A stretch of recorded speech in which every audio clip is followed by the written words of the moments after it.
Kitty's in the background there, he's on the bed, so he might be coming and going, FYI. Hey guys, and welcome back to my channel. Have you ever wondered why it's so easy for human beings to focus on the negative, right? You know what I'm talking about.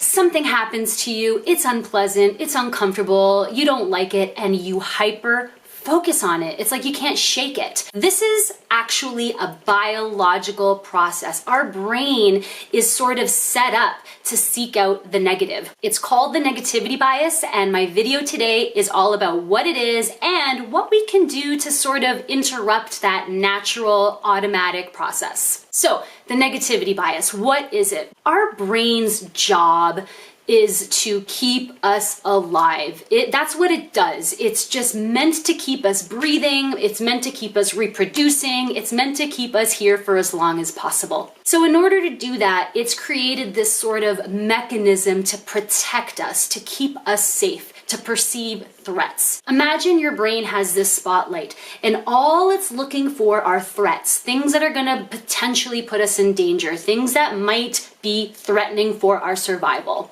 This mechanism is called the negativity bias. It's also called the spotlight effect. And what it is this preferential seeking out of what is negative. Imagine you are walking through the forest and from a distance you see something on the ground. Your brain might perceive that as a snake. And so right away that negativity bias is going to tell you that's dangerous, that's threatening, get the hell out of there. But if you walk closer, you might notice that it's just a stick on the ground. There was no need to freak out. There was no need to panic. So we have this tendency to preferentially seek out what is negative in an effort to protect ourselves. So how does the negativity bias show up in our life?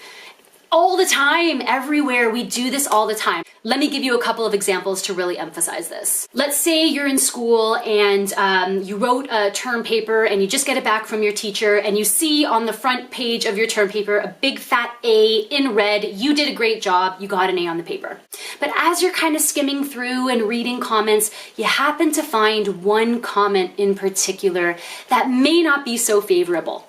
All of a sudden, your brain is going to hyper focus on that piece of constructive criticism on what you did wrong. Another example is how a little argument can completely ruin your day. Let's just say you had a really great day. Maybe you went into work and you got a lot of work done. You felt really organized. It was a beautiful day. The sun was shining. You got a compliment from a colleague. I'm talking a fantastic day. And then all of a sudden you get into a really bad argument with maybe your spouse or a coworker or someone else, your mother. The day seems like it's ruined because all you're thinking about is that negative situation. Another really relevant example is social media. We can post pictures on Instagram, we can put posts on Facebook, we could even do YouTube channels and can get lots of likes, lots of followers, lots of subscribers, but when we see that one troll's negative comments, that's what we focus on. It doesn't matter what your supporters and your followers say and all the amazing comments that you get from them. All you're hyper focusing on is that one comment from that hater. So what do we do with this then? Now that we have this understanding that our brain has this natural tendency to seek out the negative, what can we do? First thing is to understand that the negativity bias, like I said, it's natural, it's a biological process of self-preservation, so you may want to cut yourself a little bit of slack. Our brain's just trying to protect us. The second thing is you really want to emphasize and cultivate your awareness of the positive. So when something good happens, something pleasant, whether it's an interaction with someone or something great happens at work or you get a raise or you get a compliment, you want to give yourself up to 30 seconds to really marinate in that positivity.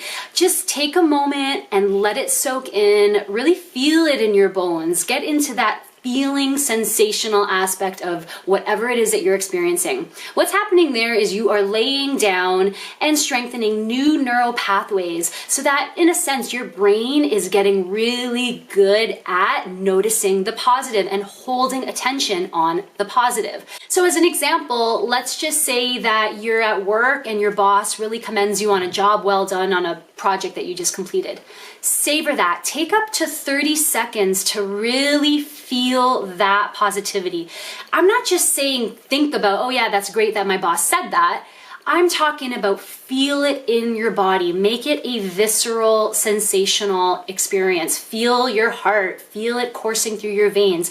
Feel it and make it palpable. That is what's going to reinforce the circuitry in the brain to really pay attention to positive experiences. When the negativity bias does show up, pay attention to it. Notice, hey, there goes my brain again. And you may want to then focus on something positive. This is not distraction. This is not trying to suppress negative feelings, not by any stretch. If something's coming up in you and it's negative, you certainly want to bring awareness to it, to bring mindfulness to it. The idea is that we do want to start to get into a habituation, a pattern of really looking at what's good, because you know what? There is so much good in this world. It's just that we are completely blinded by the negativity bias. Savor the good.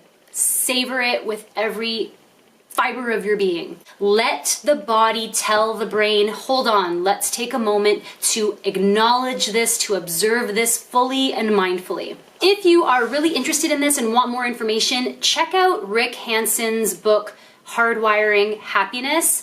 It's a great read, and it does give more information about this topic on the negativity bias and how we can start to change the neural pathways in the brain to live happier, more fulfilling, more positive, optimistic lives. That's it for today, everyone. I really hope you did enjoy this video, and if you did, hit that like button, hit that subscribe button. Follow me as I post weekly on mindfulness, on meditation, on personal development, on life coaching, on just achieving the very best for yourself. I hope to see you soon. Bye for now. Peace and love. So I just spent about 5 minutes thinking I was recording, and I wasn't. Oh, movie making, isn't it grand? These lights are hot. Why do I have so many lints on my lips? Whew. It doesn't really matter what kind of have your daying. It doesn't matter what kind of have your daying. Wow, wow, wow, wow, wow. Okay. Hey guys, and welcome back to, okay. I have to take my socks off because my feet are warm.